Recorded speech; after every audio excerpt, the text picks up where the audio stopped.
Nah, tema dari gereja kita di bulan Mei ini adalah melatih kepekaan telinga kita untuk mendengar suara Tuhan. Ini penting sekali. Kenapa ini harus diajarkan? Supaya seperti dihubungkan dengan visi tahun ini, tahun visi dan penglihatan. Maka penting bagi kita untuk menjadi peka atas kehendak Tuhan atas hidup kita. Katakan amin. Halo, amin. Karena secara jujur kita ini sangat mudah untuk tertipu oleh situasi keadaan, apalagi kalau kita ini lagi dalam persoalan. Susah bagi kita untuk mendengar suara dan tuntunan Tuhan. Karena apa? Yang ada dalam hidup kita cuma satu. Yang pokoknya yang penting persoalanku cepat selesai. Gak peduli caranya bagaimana. Sehingga mudah bagi kita terjebak untuk kompromi dengan dosa.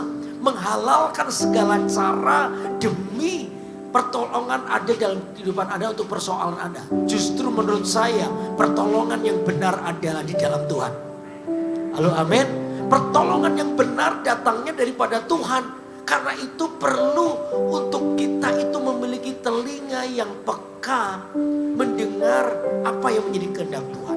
Saya percaya sampai hari ini Tuhan masih berbicara kepada kita. Halo, amin. Saya percaya Tuhan masih mau menuntun kita sampai hari ini. Karena itu latihlah telinga kita untuk peka dengan apa yang Tuhan mau. Nah, untuk itu mari kita akan buka Alkitab kita, saudara, dalam Keluaran pasal yang ke-15 ayat 26. Keluaran pasal 15 ayat yang ke-26.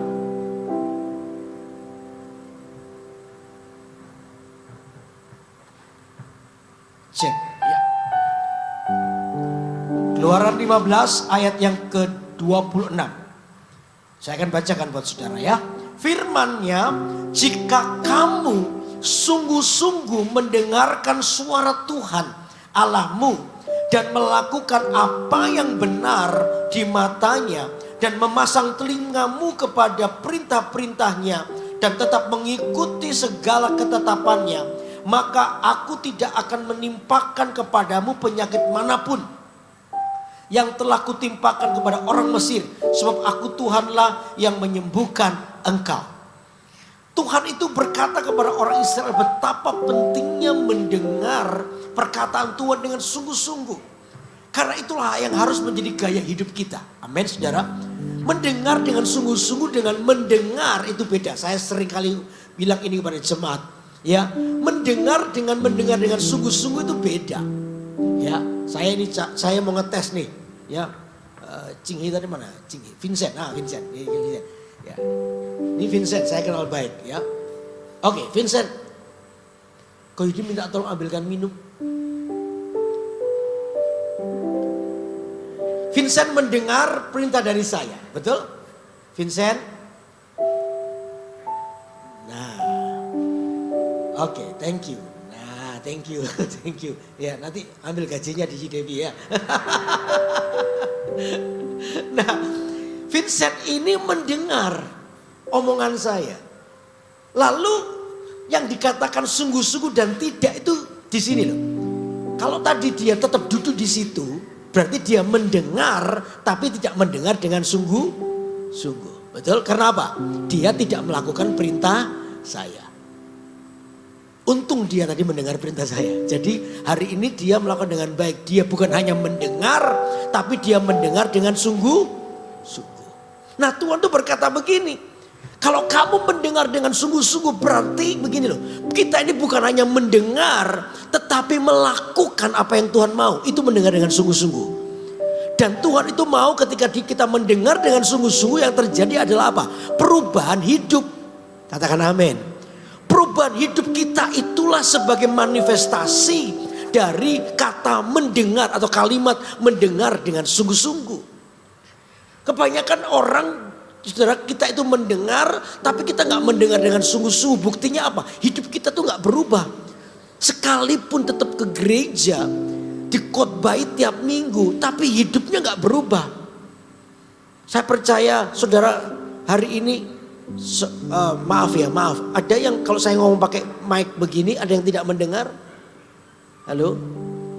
Ada yang tidak mendengar? Minta maaf. Kalau ada yang tidak mendengar, saya doakan sebentar supaya telinganya dipulihkan. Ada? Semua mendengar, betul? Halo, Anda mendengar saya? Ya, coba katakan saya mendengar suara Anda, Pastor. 2, 3. Sip. Berarti Anda mendengar suara saya. Nah, sekarang untuk membuat mendengar sungguh-sungguh berarti sepulang dari gereja ini Anda melakukan firman Allah yang dikatakan nanti. Betul?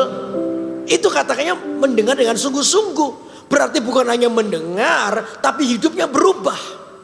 Nah, Tuhan itu mau kita itu mendengar dengan sungguh-sungguh. Dikatakan firman-Nya, jika kamu sungguh-sungguh mendengarkan suara Tuhan Allahmu dan melakukan apa yang benar di matanya dan memasang telingamu kepada perintah-perintahnya. Nah, disinilah kita harus tahu. Yang pertama, arti kata mendengar dengan sungguh-sungguh atau peka mendengar suara Tuhan. Yang pertama adalah mengenal kehendak Tuhan yang terbaik. Katakan amin. Perubahan hidup kita itu menunjukkan bahwa kita itu mengenal kehendak Tuhan. Perubahan hidup kita itu menunjukkan bahwa kita ini mau mengenal atau mau mengenal seluruh kehendak Allah dalam hidup kita. Hidup kita ini kalau kita nggak hati-hati, kita ini berjalan dengan yang namanya dosa, kesalahan.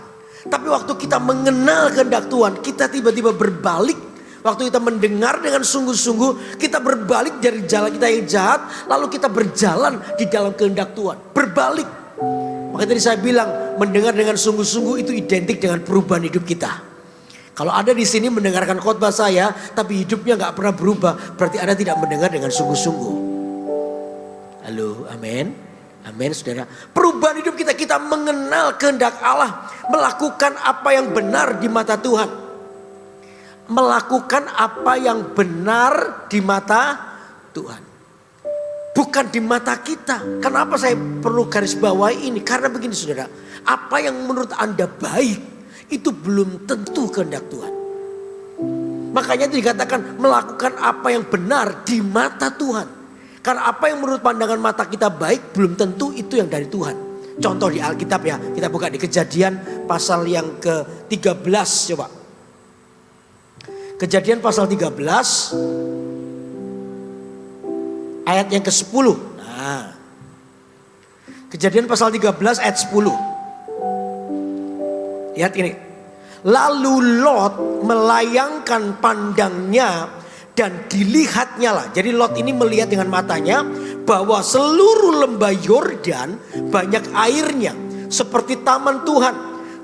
Seperti tanah Mesir sampai ke Zoar. Hal itu terjadi sebelum Tuhan memusnahkan Sodom dan Gomora.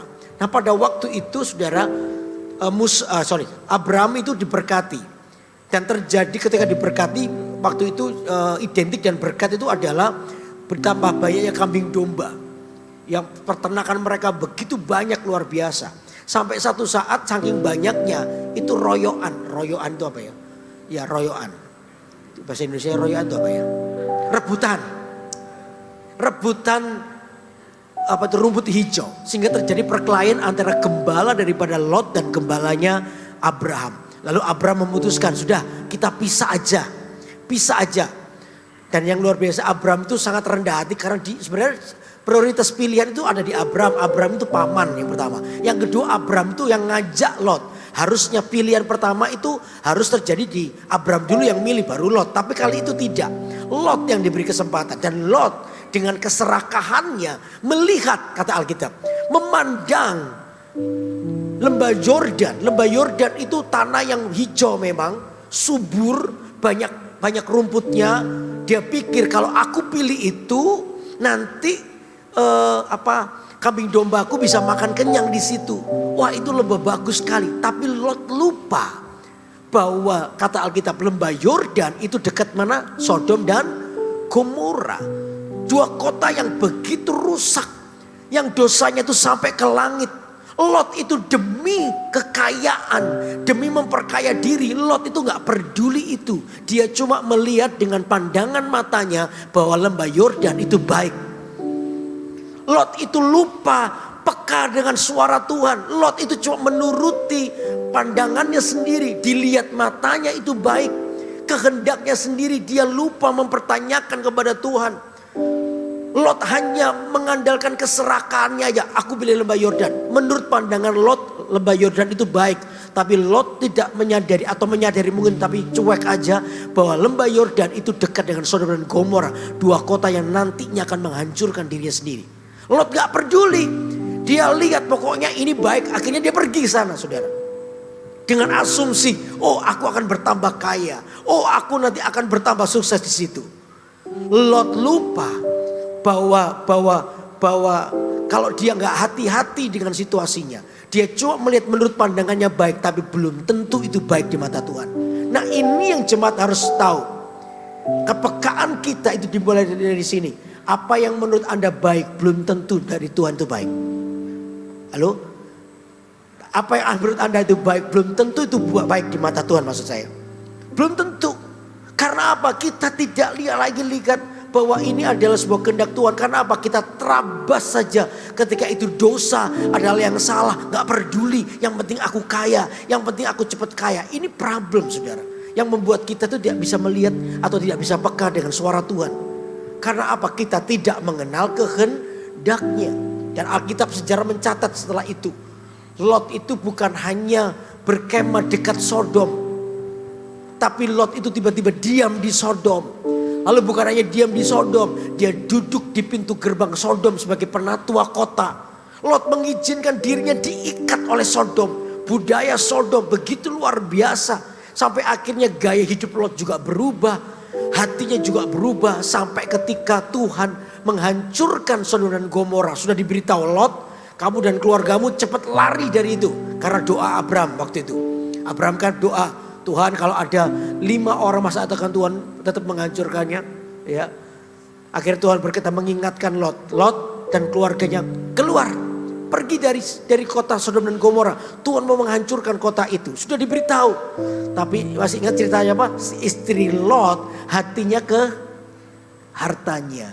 Dia menoleh ke belakang. Padahal sudah diberitahu jangan menoleh ke belakang. Tinggalkan itu. Orang sudah terikat dengan situasi yang salah. Untuk lepas dari situasi itu lalu pergi ke kehendak Tuhan. Itu susah. Karena apa? Hatinya sudah diikat di situ. Akhirnya orang ini begitu lari tapi dia hatinya teringat hartanya, emas-emasannya masih ketinggalan dan lain sebagainya. Dia noleh ke belakang. Begitu dia menoleh ke belakang, Alkitab mencatat dia langsung menjadi tiang garam. Justru membahayakan hidup kita. Makanya saudara hari ini kepekaan kita ini harus sungguh-sungguh dimulai dari Anda mengenal kehendak Tuhan atas hidupmu. Halo, amin. Mengenal Tuhan itu simple sebenarnya, simple saja. Mengenal Tuhan dalam hidup kita itu sederhana sekali. Ya, saudara, bagaimana kita boleh melihat hidupku hari ini berjalan di dalam kehendak Tuhan. Kita itu berani untuk melepaskan semua dosa yang mengikat. Kita berani untuk kita ini mulai berjalan di dalam kehendak Tuhan. Kita berani untuk tidak kompromi dengan dosa. Kita berani untuk tidak menurunkan standar firman Allah. Kalau Anda lakukan itu, saya percaya Anda dalam track yang benar hari ini. Katakan amin. Halo, amin. Jadi hidup dalam nilai kebenaran yang Tuhan taruh, Tuhan arahkan. Dan itu mempengaruhi seluruh keputusan hidup kita. Anda mengenal kehendak Tuhan dalam hidupmu. Saya percaya Tuhan akan memberkatimu. Halo, amin. Kehendak Tuhan itu apa? Gini loh, tiap-tiap orang itu mungkin bisa berbeda-beda. Artinya kehendak Tuhan atas situasi Anda itu bisa berbeda-beda. Tapi secara dasar orang bisa berbeda-beda. Saya agak susah kalau harus satu persatu terlalu banyak. Tapi paling tidak mendasar aja. Kira-kira apa yang Anda lakukan itu memuliakan Tuhan tidak? Kalau tidak memuliakan Tuhan, jangan pergi ke sana. Halo, ini simple saja. Ada hal di mana Anda lakukan itu untuk kemuliaan Tuhan. Bahkan ya, maaf ya. Untuk hal yang sederhana aja. Soal memberi aja. Anda kalau hatimu sudah mulai salah. Ya di dalam motivasi memberi. Saya selalu bilang kepada anak saya. Memberi itu baik. Belajarlah memberi nak. Ya, memberi itu baik. Saya beritahu kepada mereka. Kehidupanmu diberkati Tuhan itu kalau salah satu ini. Yaitu ketika kamu belajar untuk memberi, itu baik. Tapi memberi pun itu harus ada peringatannya. Ada hati-hatinya. Hati-hatinya apa? Kalau kamu memberi motivasimu supaya kamu dipuji orang, kelihatan seperti orang yang baik. Hatimu sudah ke sana, kepingin menjadi pahlawan, lalu kepingin dihormati dan lain sebagainya. Kamu stop dulu. Karena disitulah kamu kecenderunganmu untuk mudah mencuri kemuliaan Tuhan. Memberinya tidak salah. Itu adalah perintah Tuhan. Berilah maka kamu akan dapat. Tapi kata Alkitab juga kalau tangan kananmu memberi, tangan kirimu jangan sampai melihat. Artinya hatimu tuh tidak boleh condong pengharapan atau ada embel-embel motivasi yang lain. Gak boleh. Itu hati-hatinya.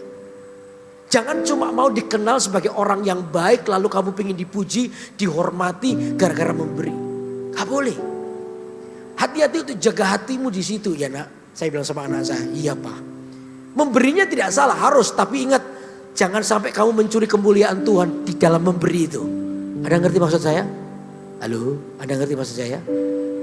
Jangan sampai kita mencuri situ. Akibatnya apa? Anda akan mencoba untuk pamer jasa ketika kamu punya persoalan.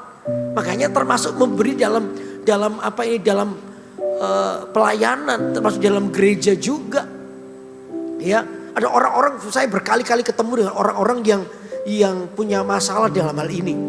Ya, mereka ini adalah orang-orang yang rajin memberkati, mungkin pembangunan gereja, pelayanan, gak apa-apa, itu bagus. Harus, memang itu yang Tuhan mau kita terlibat. Tapi begitu orang ini punya masalah, pernyataan pertama begini, Tuhan, aku ini kan sudah banyak memberi dengan Tuhan, kok Tuhan gak berkati aku sih? Kok aku lagi ngalamin ini? Aku ini sudah berjeri lelah. Nah, akhirnya pamer jasa semua kepada Tuhan. Ini yang harus dihindari. Ada ngerti maksud saya? Memberi itu dengan hati yang tulus sudah. Jangan sampai hatimu itu menyimpan supaya Anda nanti kayak Anda itu sedang menghutangi Tuhan dan Tuhan itu kayak hutang budi sama Anda. Motivasi itu akan membuat Anda kecewa dengan Tuhan ketika satu saat Anda dapat masalah dan pertolongan itu belum datang. Motivasi yang memberi itu harus tetap murni. Amin saudara. Makanya waktu mata saya ini sakit, itu yang dikorek sama setan. Waktu mata saya ini sakit, saya gak bisa melihat dengan jelas. Saya di ruang ICU itu, karena mata saya ini bergeser 15 derajat sebelah kanan, gak bisa lihat dengan jelas. Kalau saya jalan jatuh, berdiri aja gak kuat dan lain sebagainya. Begitu saya di ruang ICU sendirian, di ruangan yang cukup gede sendirian di situ, tiba-tiba iblis itu kayak mengkorek, pamer jasa. Ayo, mana Tuhan? Kamu ini sudah melayani Tuhan 33 tahun sudah melayani. Kamu pernah ngalamin, saya ditunjukkan bagaimana pengorbanan ketika melayani Tuhan. Kamu pernah mengalami ini, bahkan mau dibunuh di Sulawesi waktu itu, ngalami ini. Banyak yang kamu lakukan demi perintisan gereja. Nah sekarang kamu ngalami gini, apa yang kamu dapat? Saudara, saya ini kayak didorong untuk mulai mengeluh, mulai pamer jasa dengan Tuhan. Seolah-olah bahwa apa yang saya lakukan Tuhan itu harus membalasnya. Seolah-olah begitu, saya menjadi, maaf ya tanda kutip, orang pentingnya Tuhan. Sehingga kalau Tuhan gak menolong saya akan mudah kecewa dengan Tuhan. Itu yang dipancing. Tapi hari itu saya sadar, no. Kasih Tuhan buat hidupku itu terlalu besar. Masakan gara-gara persoalan kecil begini aja mataku ini, aku lalu ngomel dengan Tuhan gak. Saya bilang, Yudi, kamu buta sekalipun gak bisa melihat, Tuhan itu tetap baik buat hidupmu. Kasihnya tidak bisa diganti dengan apapun juga. Saya bilang buat hidup saya, gak boleh pamer jasa ya Yudi. Kamu itu melayani Tuhan tuh pantas layak. Karena memang Tuhan itu terlalu baik buat kamu. Kamu harus membalasnya itu. Kalau hari ini cuma begini aja, kenapa kamu harus mengeluh? Saya bilang enggak, aku gak akan mengeluh kok. Makanya saya nyanyi lagu itu. Ku bersyukur Bapa, saya nyanyi lagu itu. Ku bersyukur Tuhan, dengan air mata saya bilang Tuhan thank you. Aku mengenal kehendak-Mu dalam hidupku tanpa harus aku ini pergi ke tempat yang salah dengan cara pamer jasa. No. Setujulah dengan Tuhan tanpa banyak pertanyaan. Katakan amin. Halo amin. Saya bilang Tuhan thank you, gak apa-apa. Justru disitulah sumber mujizatnya terjadi saudara. Tuhan tuh tidak akan pernah membiarkan engkau tetap dalam keadaan terpuruk. Apalagi kalau Tuhan tuh tahu bahwa Anda adalah orang yang mengenal kehendak Tuhan. Peka dengan kehendak Tuhan. Sehingga Anda berjalan terus dalam kehendak Tuhan. Tuhan tuh gak pernah tahan di surga melihat anaknya begitu. Dokter bilang 3-6 bulan saya baru pulih. Jadi kemungkinan baru Agustus tahun ini baru selesai mata saya. Tapi Tuhan gak usah sampai tunggu terlalu lama Yudi. Cukup 3 minggu matamu bisa melihat dan hari ini saya bisa melihat. Beri tepuk tangan buat Anda. Amin. Saya bisa khotbah begini. Dulu kan masih ada kursi, masih ingat ada kursi di sini? Nah, sekarang sudah gak ada kursinya. Mana kursinya tadi ya? Saya bilang mau saya thank you sama dia. Gak ada kursi lagi. Saya sudah bisa. Saya sudah bisa keluar pulau lagi, ke Kalimantan lagi. Minggu lalu saya sudah KKR di Singkawang lagi. Bukan KKR sih, doa istri saya yang khotbah di Singkawang. Saya doa dengan leader di Singkawang, saya khotbah di Pontianak. Udah kuat, tidak pusing lagi. Baca Alkitab juga sudah bisa. Yang lalu saya gak bisa baca Alkitab. Tapi sekarang sudah bisa, dalam waktu 3 minggu Tuhan pulihkan. Karena apa? Belajar satu ini, mengenal kehendak Tuhan. Jangan cepet-cepet protes dengan Tuhan. Halo, amin. Di sini dilatih kepekaanmu. Jangan dengan hatimu seperti Lot tadi. Dia cuma mau mengambil keuntungan diri sendiri. Serakah. Dia lupa di sana ada dosa yang menanti. Dia gak peduli. Diterobos saja. Jemaat GMS 2 Selatan. Anda adalah orang yang mengenal kehendak Allah dalam hidupmu. Sehingga Anda tetap kuat dalam Tuhan. Amin. Beri tepuk tangan buat Allah yang besar. Haleluya. Itu yang pertama. Coba yang kedua sekarang. Yang kedua saudara. Waktu kita peka mendengar suara Tuhan.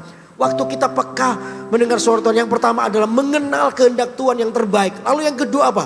Berani membayar harga. Nah ini penting saudara. Waktu Anda mulai taat dengan Tuhan. Ketika Anda mendengar suara Tuhan. Anda adalah orang yang berani membayar harga. Berjalan dalam sebuah keyakinanmu. Ketaatan itu beresiko, betul. Ketaatan itu beresiko. Resikonya apa?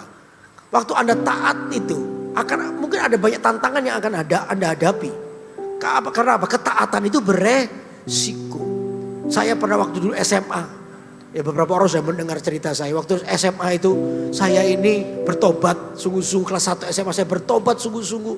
Saya dulu tuh jago, ya rankingnya itu kelihatan banget. Saya itu termasuk, maaf gak sombong, ini sih kenyataan ya. Saya itu paling rendah ranking 3, ranking 1, 2, 3 itu balapan terus sama teman saya. Tapi di luar tuh behind the scene-nya saya ini jago nyontek juga. Jadi hidup saya itu diharapkan oleh teman-teman saya duduk belakang. Begitu ulangan tuh hidup saya itu selalu, gak tahu itu jadi berkat atau tidak ya. Teman-teman saya itu berharap kepada saya. Wah contekannya begitu. Ketika saya bertobat, saya gak mau. Saya pindah depan saudara. Saya pindah depan. Lalu di situ saya sudah gak mau nyontek, gak mau juga kasih contekan sama teman saya. Resikonya apa? Pertama kalau ujian, celana bagian belakang saya itu ngecap sepatu semua. Karena apa? Ditendangi dari belakang. Teman saya itu nendang. Yut. Nomor pitu apa? Jadi saya ngerjain gue begini loh. Apain? Kan ditendangin terus. Ya, saya bilang nanti habis ujian tak kasih tahu ya. Wah, doa gitu kan. Satu kelas itu lihat saya kayak manusia planet. Resikonya ketika saya taat, saya mungkin dibenci oleh teman-teman saya. Ini manusia aneh ini. Dulunya loh teman-teman kita, sahabat di dalam dosa maksudnya. Sekarang dia gak mau lagi, sok suci sekarang. Aku pengen masuk surga dia. Ngomongannya gitu sudah. Ya memang semua pengen masuk surga, betul gak? Memangnya kamu masuk neraka ya, sudah silakan begitu kan. Oh diomongin begitu, saya ngalami resiko itu ketaatan. Tapi dari ketaatan itu saya tahu ini kehendak Tuhan. Saya belajar taruh bahwa ketaatan itu kadang berisiko. Jadi kalau hari ini Anda taat dengan Tuhan, Anda disalah mengerti oleh orang lain, itu hal yang wajar. Halo, hal yang normal. Itu yang saya sebut dengan Anda berani membayar harganya. Untuk kehendak Tuhan itu berani membayar harganya. Karena memang hari ini seperti kata firman Tuhan, kamu itu bukan hanya dipanggil untuk percaya saja, bukan. Tapi Alkitab berkata untuk menderita bagi Kristus. Menderita bagi Kristus bukan berarti Anda tidak makan, menderita. Bukan begitu. Soal ketaatan yang berisiko ini maksudnya. Dunia akan menentangmu. Dunia akan tidak setuju dengan Anda karena Anda adalah orang yang mengasihi Tuhan. Itu biasa, karena apa? Sejak awal Yesus bilang dunia telah membenci aku, kata Alkitab. Coba buka di Filipi pasal 1 ayat 29 dulu. Filipi pasal 1 ayat 29. Filipi pasal 1 ayat 29. Yuk kita baca ya. Filipi pasal 1 ayat 29. Kita bersama-sama ya, kita baca ya. Oke, 2, 3. Sebab kepada kamu dikaruniakan bukan saja untuk apa? Percaya kepada Kristus, melainkan juga untuk apa? Untuk menderita. Untuk siapa? Untuk Dia. Menderita untuk Dia itu bukan berarti Anda tidak makan, ikut Tuhan tuh miskin. Bukan begitu loh. Jangan takut saudara, bukan itu. Menderita bagi Kristus itu artinya Anda tetap memilih hidup dalam kebenaran. Sekalipun ketika Anda hidup dalam kebenaran, ada banyak tantangan yang Anda hadapi. Itu menderita bagi Kristus. Halo, amin. Anda harusnya mengampuni, tapi hatimu ini gak mau. Tapi Anda mengambil keputusan untuk mengampuni. Tuhan, aku tahu ini sakit, tapi aku mau mengampuni karena Tuhan telah mengampuni dosaku. Itu menderita bagi Kristus. Itu yang Tuhan mau. Katakan amin. Halo, amin. Itu yang harusnya ada dalam hidup kita. Makanya siap membayar harganya. Dan saya percaya saudara, kalau Anda adalah orang yang siap membayar harganya untuk ketaatanmu dengan Tuhan, maka disitulah kau akan melihat kemuliaan Tuhan. Masih ingat khotbah beberapa minggu yang lalu saya khotbah soal Abraham. Abraham itu adalah seorang yang taat.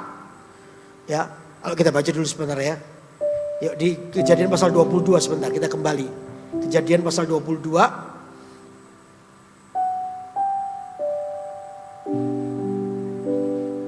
Kejadian pasal 22 ayat 1 sampai dengan 4. Kita baca.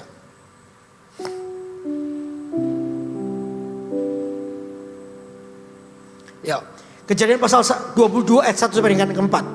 Setelah semuanya itu Allah mencoba Abraham, Ia berfirman kepadanya, Abraham, lalu sahutnya, ya Tuhan, firman-Nya, ambillah anakmu yang tunggal itu yang engkau kasih, yakni Ishak, pergilah ke tanah Moria dan persembahkanlah dia di sana sebagai korban bakaran pada salah satu gunung yang akan kukatakan kepadamu.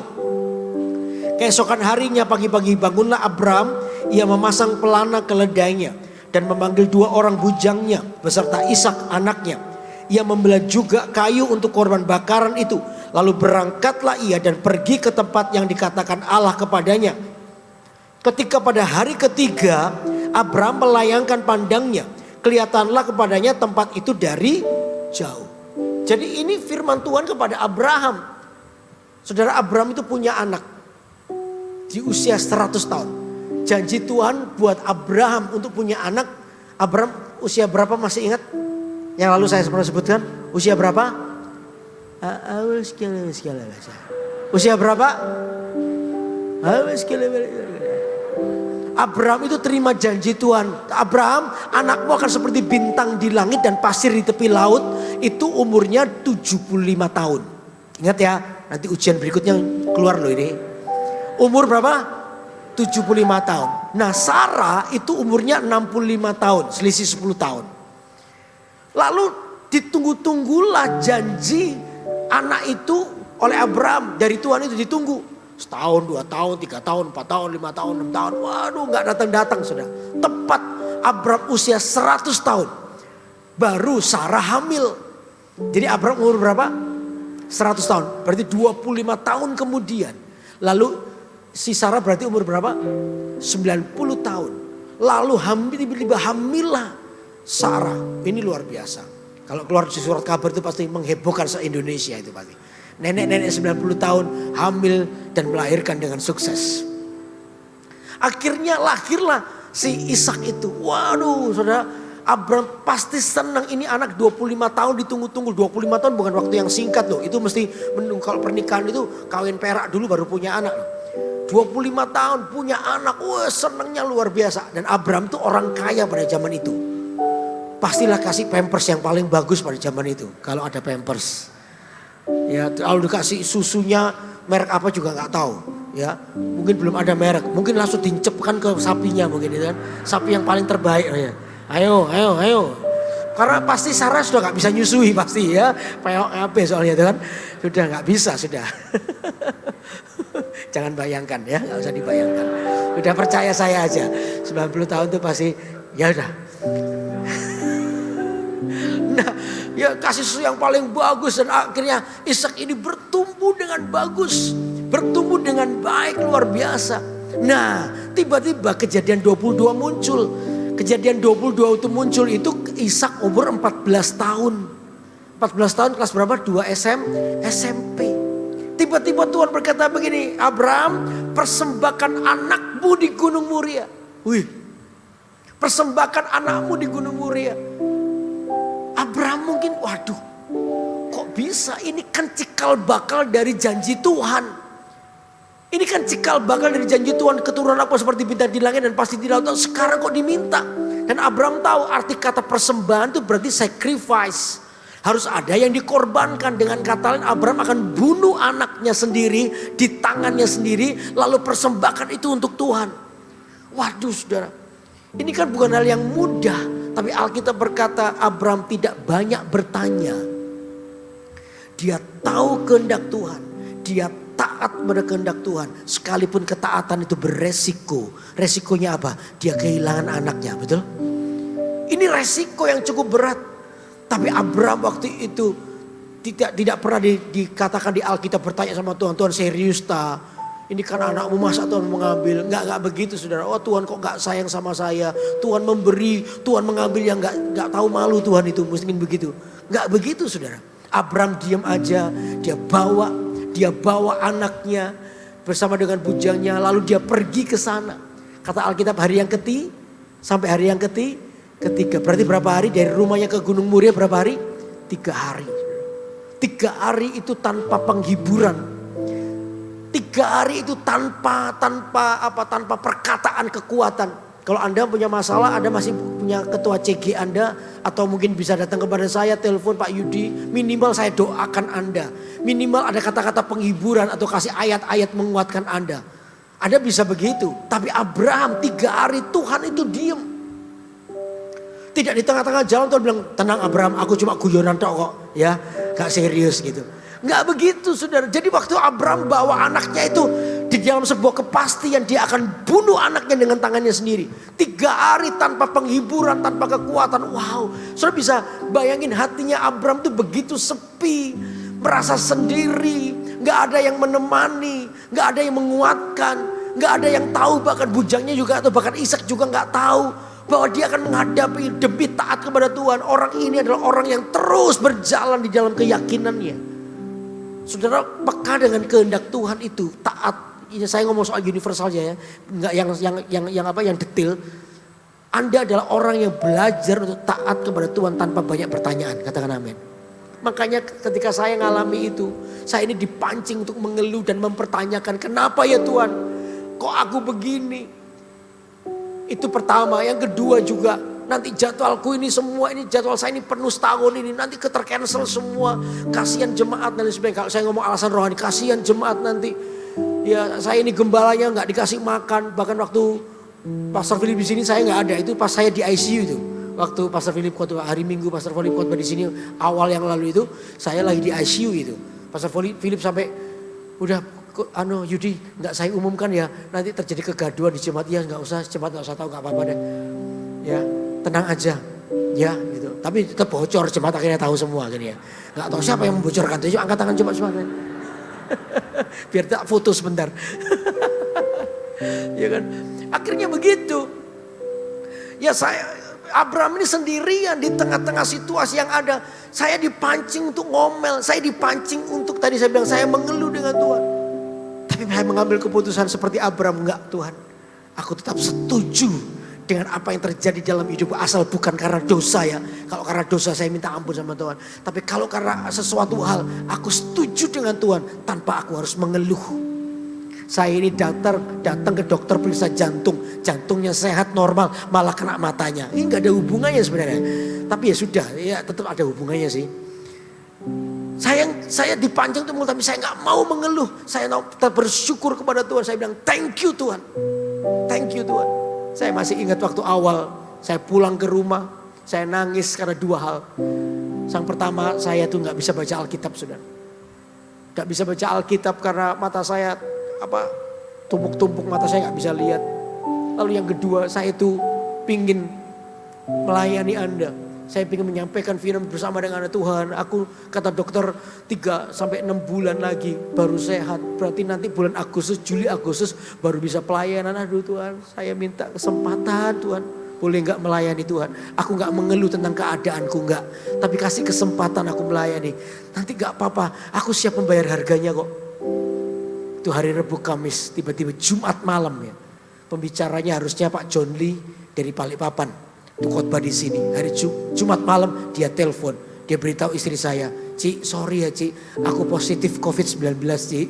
Gak bisa datang. Ya apa ya Ci? Bingung. Dia akhirnya bilang kepada saya, kok John Lee-nya gak bisa datang ya apa? Saya langsung tahu ini kode dari Tuhan. Yudi, kamu yang khotbah. Tak kasih kesempatan khotbah. Gak apa-apa. Saya bilang sama istri, aku aja yang khotbah. Istri saya, loh sungguhan kamu bisa tak? Bisa. Gak apa-apa. Nanti ya Pak, tenang aja. Ada Pak Kris, tak suruh baca Alkitab nanti Pak Kris. Tenang. Ya Pak Kris, nanti kamu ya apa? Tutup mata satu aja supaya gak terlalu ya mata satu tetap bingung juga. Tapi paling gak ya aman lah. Ya nanti jalan ya apa? Jalan gampang, nanti aku digandeng. Kalau aku takut kesandung gak apa-apa. Aku merangkak aja gak apa-apa kok.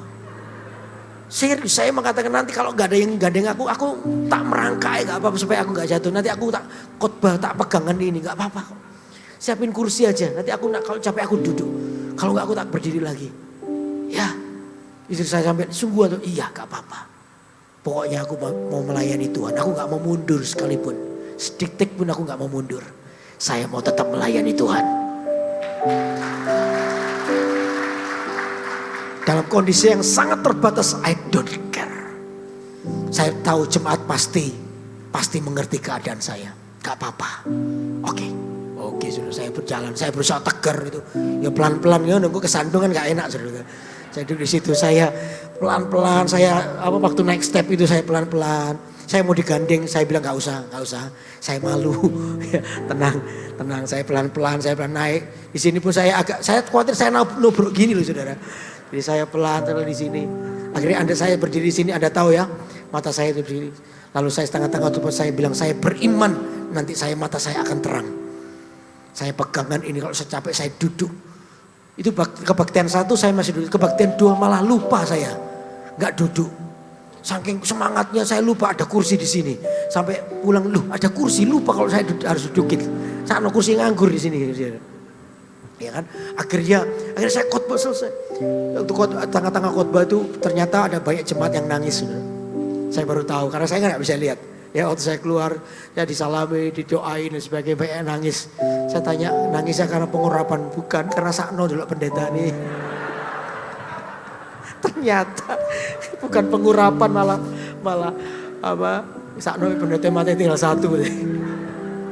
Tapi gak apa-apa, saya mau taat sama Tuhan. Saya percaya itu Tuhan bukakan pintu. Saya tidak mau mengasihani diri. Enggak lah Tuhan. Saya tahu kode daripada Tuhan. Kan saya berdoa Tuhan, saya bikin pelayanan. Jumat malamnya diberitahu pendetanya COVID. Kasihan memang itu membayar harga untuk ini juga. Dia di COVID kan. Ada. Dia COVID, kena COVID-19. Ya itu lain ya. Tapi Tuhan tuh kayak bukakan jalan. Yudi tak bukain jalan kamu. Mau pelayanan enggak? Kamu masih terpuruk mengasihani dirimu enggak? Ya aku kayak begini Tuhan. Enggak. Saya bilang enggak Tuhan. Aku enggak mau mengasihani diriku sendiri. Aku mau tetap melayani Tuhan. Saya tidak mau menyerah dengan keadaanku. Dalam keadaan apapun saya mau tetap melayani Tuhan. Halo amin saudara. Sama dengan hidup Anda. Taatlah, sekalipun ketaatan itu ada resikonya. Bayarlah resikonya. Saya percaya kemuliaan Tuhan akan terbit atas hidup Anda. Amin. Halo amin. Siap membayar harganya untuk sebuah ketaatan. Itu namanya peka dengan suara Tuhan. Anda tidak tergoda atau tidak terhalangi dengan situasimu. Tidak boleh jadi generasi stroberi, generasi yang mudah patah, ngambekan sama Tuhan, dikit-dikit mutung, dikit-dikit mundur, dikit-dikit resign dari Tuhan dan resign dari pelayanan. No, nggak boleh begitu, saudara. Makanya ini yang saya alami. Minggu depannya saya khotbah lagi di sini, mata masih tertutup, masih ingat itu. Minggu depannya hari ketiga saya khotbah di timur. Saya sengaja tidak batalkan jadwal saya. Saya tetap khotbah, tapi saya mau buka tutup mata saya. Sudah, saya mata dua. Waduh, waktu itu saya masih kabur. Saya pelan-pelan, saya naik mimbar pun pelan-pelan. Karena coba di timur nggak tahu kalau saya matanya ada masalah. Karena saya buka, mereka pikir saya fine aja. Tapi saya coba pelan-pelan, saya takut tersandung, saya pegang mimbarnya, lalu saya khotbah di situ. Khotbah saya juga tidak berkurang, saya tetap semangat menyampaikan firman Tuhan. Begitu selesai, saya bilang, saya mau berdoa untuk orang yang sakit. Siapa yang sakit di sini? Angkat tangannya, saya mau berdoa buat Anda. Beberapa kali saya lihat angkat tangan, ya sekalipun kabur-kabur ya sudah, saya lihat tangan yang terangkat. Tidak, ayo saya doa ya. Saya berdoa tutup mata, saya berdoa untuk sakit ini. Begitu terakhir saya bilang, di dalam nama Yesus terima kesembuhanmu, amin. Begitu saya, amin. Saya buka mata, mataku tiba-tiba terang dengan sendirinya. Tiba-tiba. Jadi saya tuh sampai mau nangis. Ya nangis, ya senyum, ya bingung saya. Wajah saya gak karuan. Jadi saya itu kok bisa terang sekali. Dan saya lihat normal seperti sekarang ini. Saya bisa melihat Anda dengan normal. Saya turun itu bisa cepet. Ya, yang tahu, kok cepet-cepet kok. Gak apa-apa. Saya turun step itu juga oke. Saya masuk kantor juga oke. Lalu saya diantar pulang, saya sengaja gak ngomong istri saya dulu. Saya coba lihat besok. Ya sih, saya tidur malam, saya pagi bangun, saya bisa lihat lampu begini. Selalu ada 4 gitu loh. Bangun pagi kan di kamar saya ada lampu kecil yang nyala. Saya lihat itu selalu ada 4. Tapi hari itu saya lihat jadi 1. Mata saya tiba-tiba kompak gitu. Saya bilang sama istri saya, aku sembuh nih. Mataku ini bisa lihat. Ini tepuk tangan buat Allah kita. Aku ini sembuh. Mataku ini bisa lihat sekarang. Wow. Dokter bilang 3-6 bulan. Tapi bagi orang yang mau membayar harganya, gak perlu 3-6 bulan. 3 minggu cukup selesai. Tuhan sembuhkan. Amin saudara. Halo amin. Anda mau bayar harga untuk sebuah ketaatan? Didik sing amin. Amin. Karena itu yang Tuhan mau. Tenang, percayalah ketika Anda belajar dalam ketaatanmu. Tuhan tuh menyertaimu kok. Dia tidak pernah meninggalkanmu. Dunia bisa salah paham dengan Anda. Dunia bisa membencimu. Tapi Anda disertai oleh Tuhan. Nanti coba lihat. Kemuliaan itu terbit atas hidup Anda. Amin saudara. Halo amin. Jadi yang kedua, peka dengan suara Tuhan. Siap membayar harga untuk sebuah ketaatan. Yang ketiga sekarang. Yang terakhir. Yang ketiga. Coba. Dikatakan begini. Kembali ke mana tadi? Keluaran pasal berapa tadi? 15 ayat 26. Firman-Nya, jika kamu sungguh-sungguh mendengarkan suara Tuhan Allahmu dan melakukan apa yang benar di matanya dan memasang telingamu kepada perintah-perintahnya dan tetap mengikuti segala ketetapannya, maka perhatikan baik-baik. Aku tidak akan menimpakan kepadamu penyakit manapun yang telah kutimpakan kepada orang Mesir, sebab aku Tuhanlah yang menyembuhkan engkau. Maka yang ketiga ini saya mengambil kesimpulan. Seperti kata firman, kalau kita ini sungguh-sungguh bersandar kepada Tuhan, maka pelita kita itu bercahaya. Tuhan itu menghindarkan kita dari segala macam. Tuhan itu memberkati hidup kita. Dikatakan pelita hidup kita itu akan bercahaya. Coba buka di Mazmur pasal 18 ya. Apa-apa ya, banyak baca Alkitab sekarang. Mazmur 18 ayat yang ke-29 atau 28. Mazmur pasal yang ke-18 ayat 28 dikatakan ini, karena engkaulah yang menyelamatkan bangsa yang tertindas, tetapi orang yang memandang dengan congkak kau rendahkan. Karena engkaulah yang membuat apa saudara? Pelitaku apa? Bercahaya. Tuhan Allahku menyinari kegelapanku. Justru ketika Anda belajar taat dan peka dengan suara Tuhan, dikatakan Tuhan itu menyinari pelita kita, itu akan menjadi terang. Apa yang dimaksud dengan pelita hidup kita? Pelita itu bicara soal hikmat Tuhan. Katakan hikmat Tuhan. Hikmat Tuhan itu melimpah atas hidup kita. Ada 2 yang dimaksud dengan hikmat. Hikmat yang pertama adalah ini. Anda menemukan solusi dari semua persoalan yang Anda hadapi. Itu hikmat Tuhan. Tiba-tiba Tuhan menuntunmu bertemu dengan orang atau langsung Tiba-tiba ada mujizat, tiba-tiba ada jalan keluar yang menuntun Anda untuk keluar dari persoalanmu ketika Anda membayar harganya. Makanya saya menemukan ketika saya membayar harganya, saya bilang saya nggak mau mundur sedikit pun, saya nggak boleh cengeng, saya mau taat dengan Tuhan, setuju dengan Allah tanpa banyak pertanyaan, apapun sudah terserah. Yang penting satu ini, aku tetap mau melayani Tuhan, aku tetap mau membaca Alkitab, aku tetap mengasihi Tuhan. Tangan saya ini sebelah kiri ini kaku, saudara. Waktu yang lalu saya main gitar, istri saya tahu main gitar itu nggak bisa gini, waduh. Sedangkan saya ini suka untuk main gitar. Saya paksa, saya gak peduli, saya tetap nyanyi, saya tetap menyembah pakai gitar saya. Sakit tangannya karena kaku, tapi saya gak peduli, saya pakai saja, saya nyanyi, saya menyembah. Dan hari ini Tuhan pulihkan pelan-pelan, saya bisa main gitar dengan baik sekarang, dipulihkan oleh Tuhan. Artinya gini, pelitaku itu bercahaya. Karena apa? Tuhan melakukan mujizat di hidupku, katakan amin. Tuhan tuh melakukan keajaiban di hidup kita.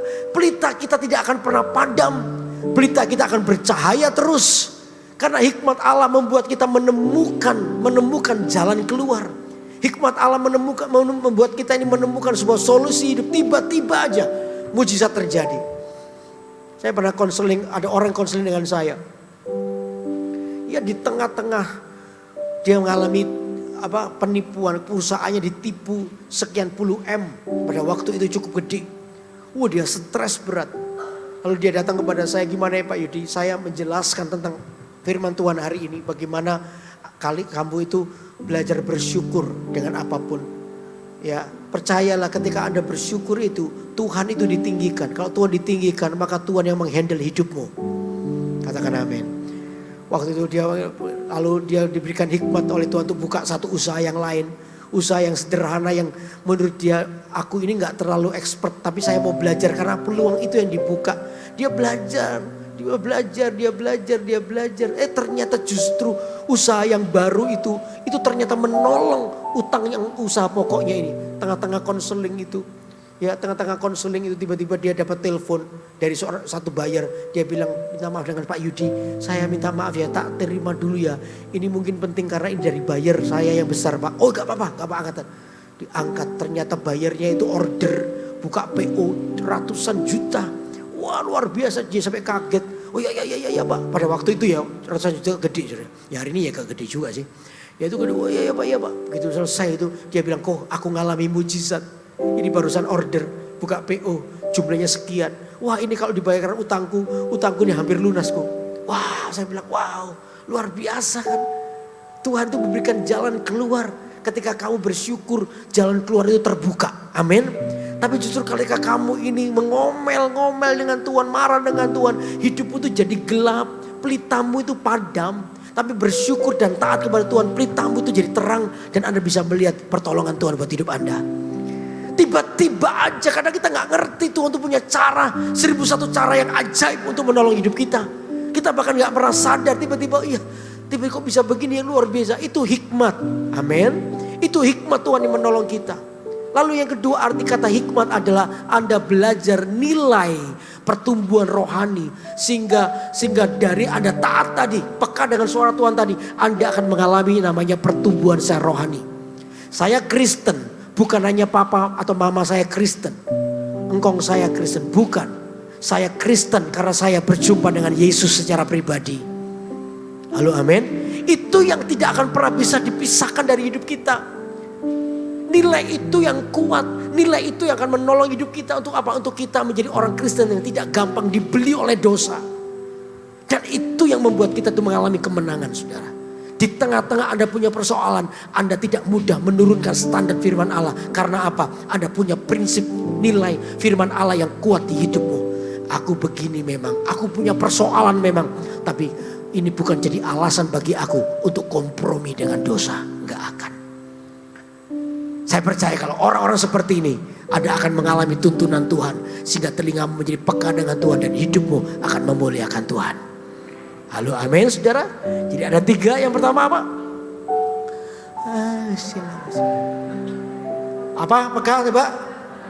Wih ada di sini. Mengenal kehendak Tuhan yang terbaik. Lalu yang kedua apa?